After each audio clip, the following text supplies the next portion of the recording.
Welcome to learning how to knit in less than 10 minutes. Today the pattern I'll be sharing with you is the cable pattern. Now, cable pattern, you'll find various versions of cable pattern out there. I will be showing today just some of the basic cables, and then in the future videos I'll be showing you more intricate cabling that you could do with knitting. Here are two versions. These are basics, so they are left and right cables. So this one is going towards the left and this one is towards the right. So these are the two cables. These are basic, and it just to show you the technique on how to do cabling. Once you have these, then we could mix up these two methods in various ways in order to make the cabling more intricate. I'll show that in the future videos, but today I'll show you how to create the right cable as well as the left cable as well as the right cable right here. So I am basically back to row 1 that you would be. So what I usually do is knit a few rows, knit a few stitches, and then have the cable centered, or if you have 2 or 3 cables that you want to give it enough spacing. So I'm going to knit one, and then what I'm going to do in order to do a right cable, now I'm doing a C3B. So I'm cabling C3F. So I'm cabling 3 to the front. So it's basically taking 3 stitches. So I'm going to take these and put them out. Now what you could do is you could place these on a bobby pin, or you could place this on a holder of some sort, but I'm just going to put them right here, hold these stitches right here so that I don't lose them. And then the next 3, after I've put those 3 out, the next 3 I am going to knit. So I have moved those 3 stitches to the front, and I'm going to knit the next 3 stitches. So 1, 2, 3.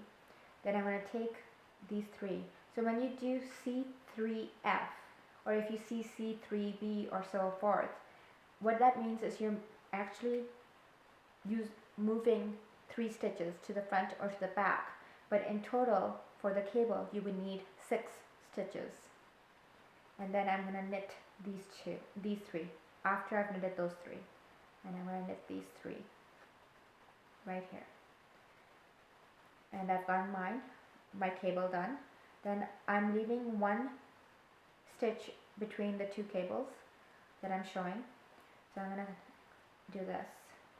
So what I showed you right now was a C3F. Now I'm going to show you a C3B. So again, it's taking the 3 stitches. So these are my 6 stitches for the cabling. I'm taking the 3 stitches. This time I'm holding them in the back. So you could put them on another needle. You could put them on a bobby pin. You could put them on a placeholder of any sort. So you could put them anywhere you'd like. But then you knit the next 3 stitches and bring these 3 back in. So I'm going to take these 3 again. Now that's why it's good to place them in placeholder, because I've just undone 1. So I'm just moving this here. So I'm bringing these 3 back onto my holding needle, and then I'm going to knit them with my working needle. So here we go. 1, 2, 3, and there's my other cable, and then I'm going to knit my last stitch. So I've done my 2 cables, one going to the right, the other one going to the left, and now row 2 is just all purl. So I'm going to purl row 2.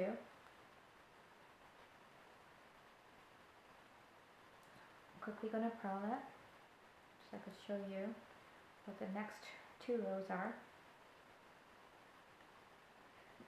Now usually, depending on how loose or tight you want your cable spacing to be, that's how many rows you would not do any cabling. You would just do knitting. So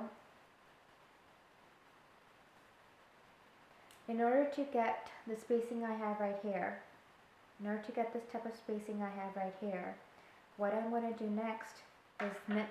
I'm not going to do any cabling of any sort. I'm just going to knit that row.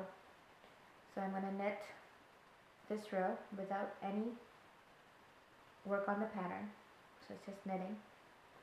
So it will give enough space between the two cables so that it doesn't appear too tight, it appears loose, and you're able to see the cable itself.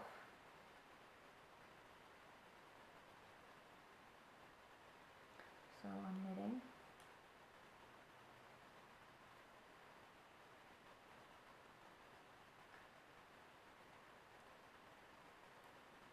And then row 4 for me is going to be purling, because I'm on the back side.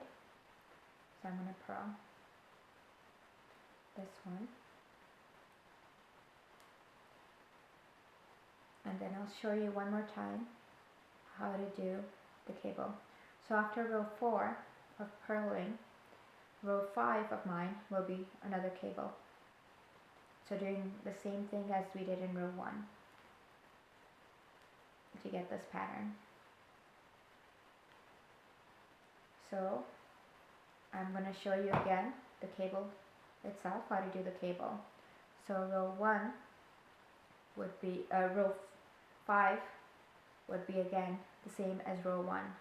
So I'm knitting only the first one. You could knit as many in order to get to the point where you want to you want to have your cable in your project.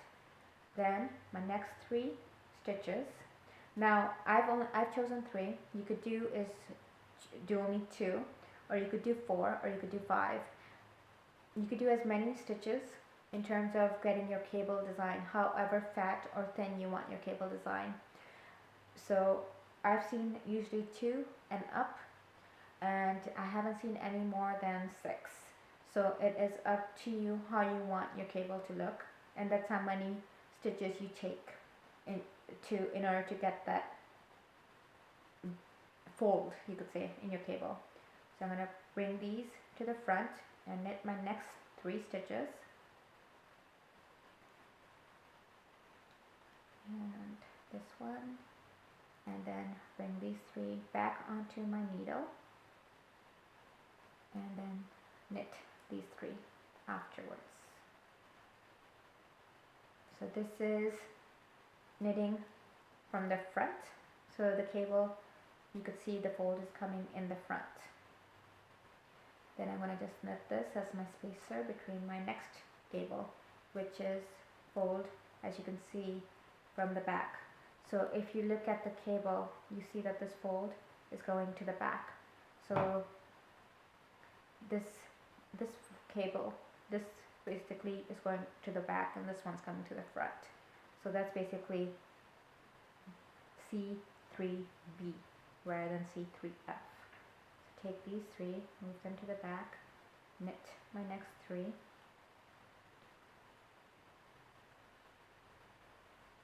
and then bring these 3 back onto my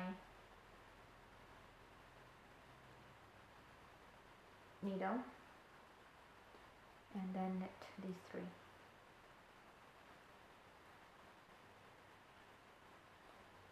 And then knit that.